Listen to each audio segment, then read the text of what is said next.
Hello बच्चों, आज हम सेकेंड फिजिक्स का लेक्चर नंबर 2 स्टार्ट करें। जिन बच्चों ने लेक्चर नंबर पहला ना देखा हो, प्रत्यास्थता को पहले देखें। आइए हम लोग शुरू करते हैं उसी के आगे। उसमें हम लोगों ने चर्चा किया था कि बेटा अपरूपण या विरूपक बल क्या है, प्रत्यानयन बल या अंतराण्विक बल क्या है, प्रतिबल क्या है, विकृति क्या है, प्रतिबल कितने प्रकार के होते हैं, विकृति कितने प्रकार के होते हैं। आज हम उसी के आगे चर्चा करेंगे। थोड़ा सा यदि मैं रिकैप कराएं, पिछला रिवीजन कराएं, तो हमने कहा प्रतिबल क्या होता है बेटा। तो एकांक क्षेत्रफल पे कार्य करने वाले अंतराण्विक बल को क्या कहते हैं बेटा, प्रतिबल कहते हैं। प्रतिबल 3 प्रकार के होते हैं।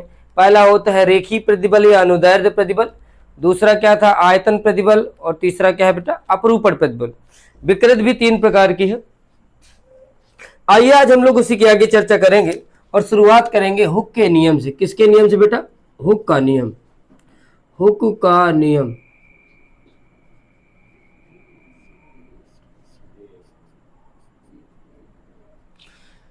हुक का नियम क्या कहता है बेटा? हमें सबसे पहले प्रत्यास्थता की सीमा को समझना होगा। हुक का नियम से पहले हम लोग प्रत्यास्थता की सीमा समझते हैं। प्रत्यास्थता की सीमा,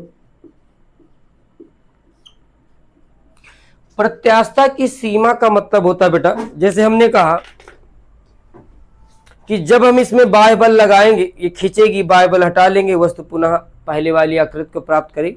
हम थोड़े से बल का मान और बढ़ाएंगे, फिर छोड़ देंगे, फिर इसके बाद क्या होगा बेटा, फिर ये पुनः, लेकिन कोई ना कोई एक बल ऐसा जरूर आएगा जिस बल से हम इसको खींच देंगे तो दोबारा ये लौट के वापस अपनी पुरानी वाली आकृति को नहीं आएगी। उसी अधिकतम बल को हम लोग बेटा क्या कहते हैं? प्रत्यास्थता की सीमा कहते हैं, जिससे अधिक बल लगाने पर वस्तु में जो प्रत्यास्थता का गुण है, वस्तु का पुनः अपना पहले जैसे आकार प्राप्त करने का जो गुण है वो क्या हो जाता है बेटा, वो इसका खत्म हो जाएगा। इसीलिए हम लोग बेटा प्रत्यास्थता की सीमा से अधिक के लिए यहां पर अध्ययन नहीं कर रहे हैं। तो हुक के नियम में प्रत्यास्थता की सीमा के भीतर, प्रत्यास्थता की सीमा के भीतर जो प्रतिबल होता है बेटा, प्रत्यास्थता की सीमा के भीतर प्रतिबल विकृति के क्या होता है बेटा? समानुपाती होता है। समानुपाती होता है। ये बेटा मोस्ट इंपॉर्टेंट है। प्रत्यास्थता की सीमा के भीतर प्रतिबल विकृति के समानुपाती होता है। कौन बेटा? हमने कहा प्रतिबल किसके समानुपाती है? हमने कहा विकृति। जब भी समानुपाती का चिन्ह हटाओगे, एक क्या आना चाहिए बेटा? एक नियतांक आना चाहिए। हमने यहां नियतांक क्या लिया बेटा? ई, और क्या हुआ? विकृति। जहां ई एक नियतांक है जिसे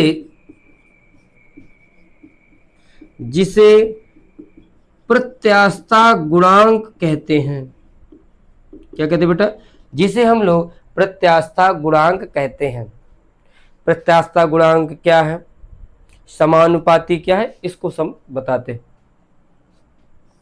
समानुपाती का मतलब होता है बेटा, जैसे हमने कह दिया कि मान लीजिए कोई बालक या बालिका घर में अकेला या अकेली है, और जब भी उसके रिश्तेदार कोई आते हैं, यदि उसके रिश्तेदार उसको 100 रुपए देते, मान लीजिए उसके मामा आए, मामा ने उसको 100 रुपए दिया, तो 100 रुपए उसी बच्ची को या उसी बच्चे को मिल जाता। 200 दिया तो 200 मिलेगा, 500 दिया तो 500।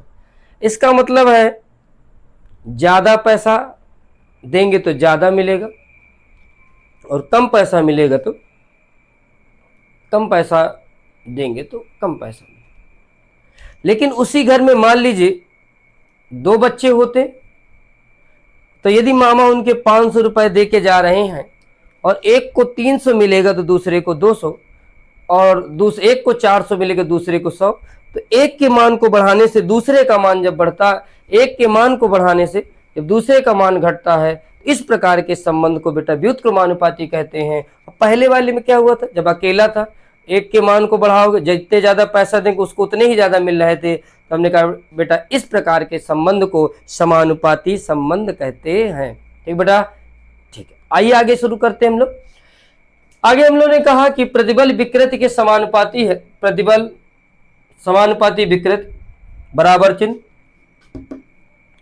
हमने यहां पर एक नियतांक लिया है ई और विकृत, जहां ई एक नियतांक जिसे प्रत्यास्थता गुणांक कहते हैं बेटा। हमने कहा ई बराबर क्या बना, हमने कहा प्रतिबल बटे विकृति। प्रतिबल बटे विकृति में ई क्या है, प्रत्यास्थता गुणांक। तो यहां से हम लोग लिख लेंगे बेटा प्रत्यास्थता गुणांक बराबर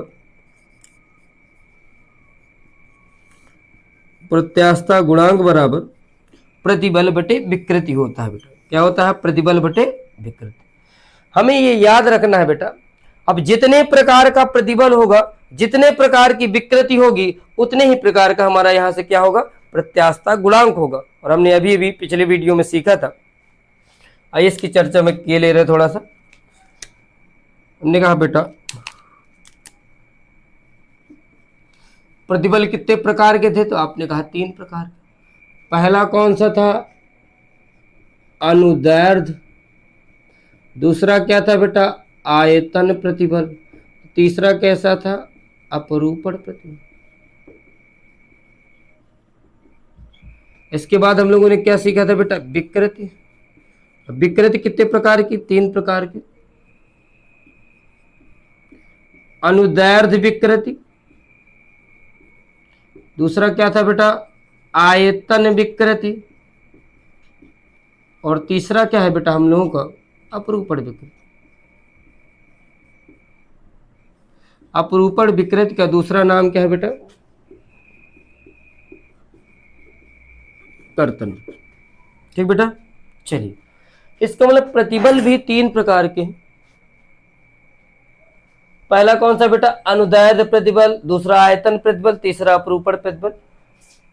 विकृति भी 3 प्रकार की है, अनुदैर्ध्य विकृति, आयतन विकृति और अपरूपण विकृति या कर्तन विकृति।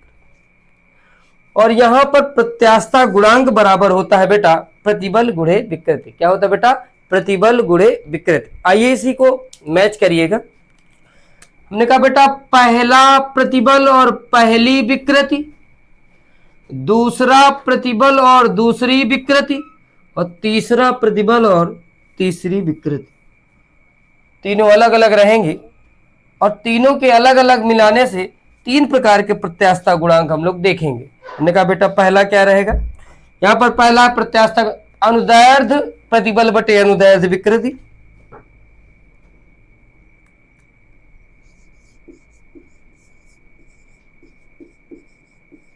अनुदैर्ध्य प्रतिबल बटे क्या होता है बेटा, अनुदैर्ध्य विकृति। दूसरा हमारे पास कैसा रेशियो है बेटा, आयतन प्रतिबल, आयतन प्रतिबल बटे क्या है बेटा, आयतन विकृति। और तीसरा है हमारे पास अपरूपण प्रतिबल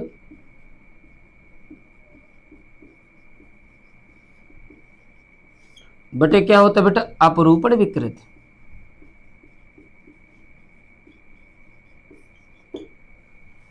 हमने कहा बेटा 3 अनुपात है, तो प्रत्यास्थता गुणांक भी कितने भागों में बट रहा है, 3 भागों में।